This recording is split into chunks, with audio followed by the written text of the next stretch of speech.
America, are you ready for a single shot? What's your name? I'm Judd Dunning. I am Michael Loftus. We got a brand new episode of Single Shot for you. Normally on Bullet Points, we're doing like the 4 or the 5 topics. Today, on Single Shot, we're dialing down on one. What's it going to be? Uno. And Single Shot Uno, Michael Loftus, is cancel culture crash. U.S. comedians Chappelle and Burr strike back some strong blows at PC populism. Woo! My nipples are getting harder! That's what she said. Stick around.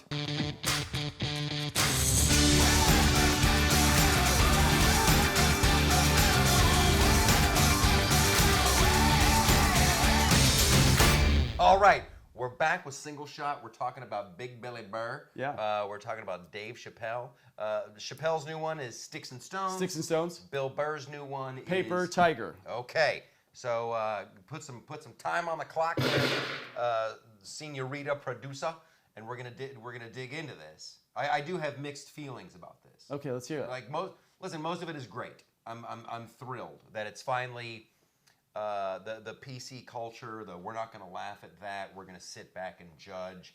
That it's finally bubbled up to these guys. Mm-hmm. It's finally bubbled up to the Dave Chappelle level, the Bill Burr level. I will go on record as this: as a comedian, I've been a stand-up for a long time. For a long time, writing television shows. Wait, what year? What year? Curiously. Oh, I don't know. First time you walked on stage. I can't remember. Really? I really can't. 90s? Yeah, it was in the 90s. 90s, yeah. Yeah, then moved out to Los Angeles, 2000. Started writing on the George Lopez show, back to stand-up, Montreal, back to show, bebopping back and forth. Right. Chappelle and Bill Burr are two of the best. They're two of the best. Yeah. You just cannot say that enough. And it's great to see these guys pushing back against this whole cancel culture. You can't say that about this. It's great. I love this new moniker, cancel culture. It's wonderful because back when you and I met, I was doing a show called The Flip Side. Yeah. And I thought we can make jokes about this stuff. We can push back. Little on did the you left. know. and no, I didn't have the gravity behind me. I didn't have the push behind me. What the great thing about Burr and Chappelle is like they're huge.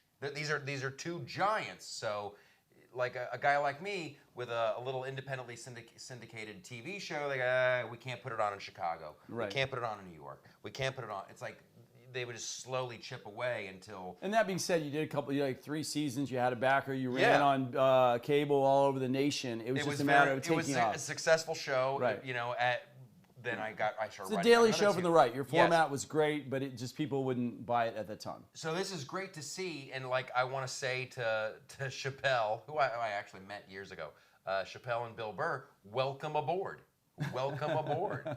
I'm glad to have you here. And I love that people. I'll let you talk, but like it's wonderful that they're getting national spotlight and people are talking about it. Yeah. Because it ain't good for comedy. And then once you start losing the freedom of speech, that's it. It's almost like it's so important. That was the first thing in the Constitution.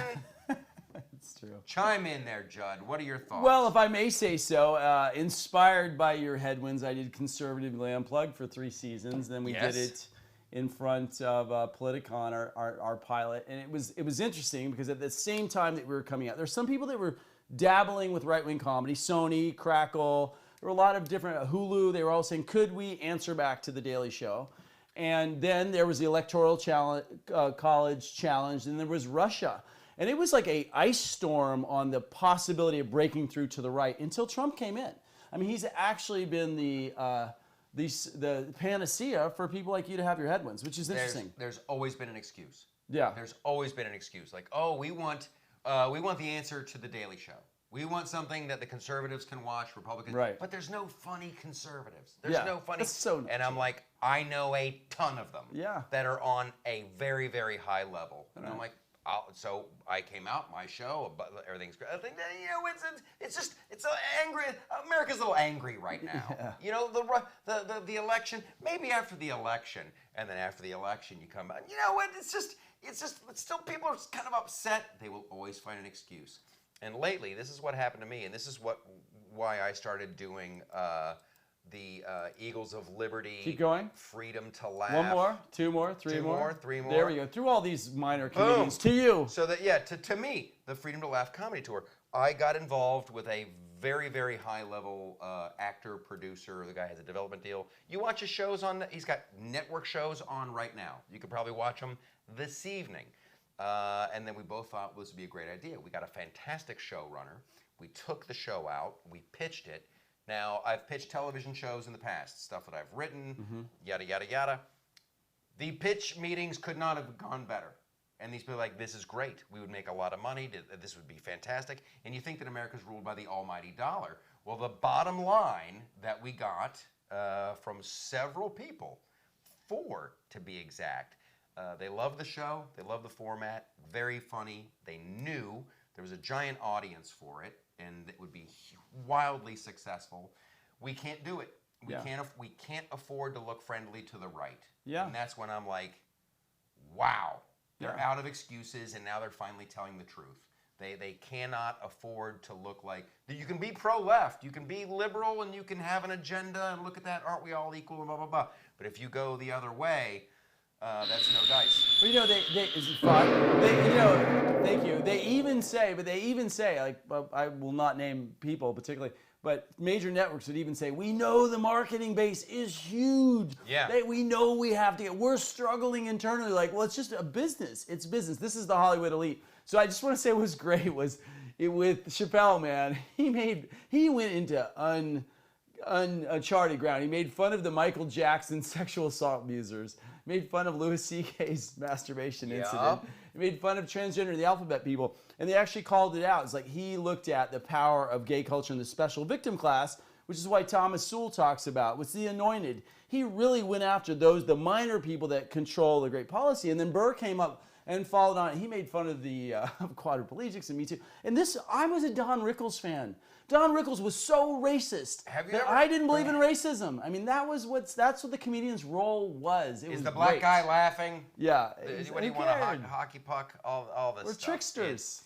Listen, comedy, unfortunately, I mean, I'm not going to break down the theory of comedy, but like there are stereotypes. If you take away stereotypes, there is no comedy. Yeah. I would go to a philosophy class and make that argument. If you can't go, and this was great. Like a few years ago, I was doing stand-up in South Africa. Right now the clubs, there's no more apartheid. Black people, white people, everybody's going to the same clubs. Yeah. And there were actual comedy clubs, like in Johannesburg, where young African men, black dudes, were going in and they were telling jokes like it was 1980. In America, and like white people do this, black people do. Now, when they say black people, they mean like African blacks, and not it was hilarious to watch. It was hilarious. Now, is every black person in Africa the same? No, but like that's where you're coming from. Black people do this, white people do that. Yes, we've been there, we've done that. For us, it's tired, but for other cultures, you're like, that's hilarious. I have a saying is in real estate that I'm not a racist, I'm a culturalist. And the reason I say that, people are just like, oh my God, you're about to violate the rules of fiduciary. The truth is, people have certain qualities and stereotypes. And if you have to be awake to the truth of people's leanings, that's what's funny. Yes, and then if you don't do stereotypes, you have to take an individual. Right. I would now like to spend 20 minutes making fun of Barbra Streisand. And then somebody's like, oh my gosh, you're being so cruel to her. Why do you hate her? It's like, oh my God. No, she's famous. She's out there. So in the future, maybe comedy will be just like social justice warriors reading lists of things we all agree with. Boom! Booyah! That is Single Shot. I love this show. I love this show too. It's unplugged. I get to bring back my old motto. We get to let it go without that timer on us. But I like the timers too. So Saturday you get to unwind with us. We just get to talk a little bit more, get to know us. Every Saturday night here on Single Shot. Every Wednesday our full-length show, and we're looking forward to seeing you again, America. I like how this guy's calling out actual days of the week. Wednesday, it's Saturday. Pressure. And my book will be done in 2025. Boom. That's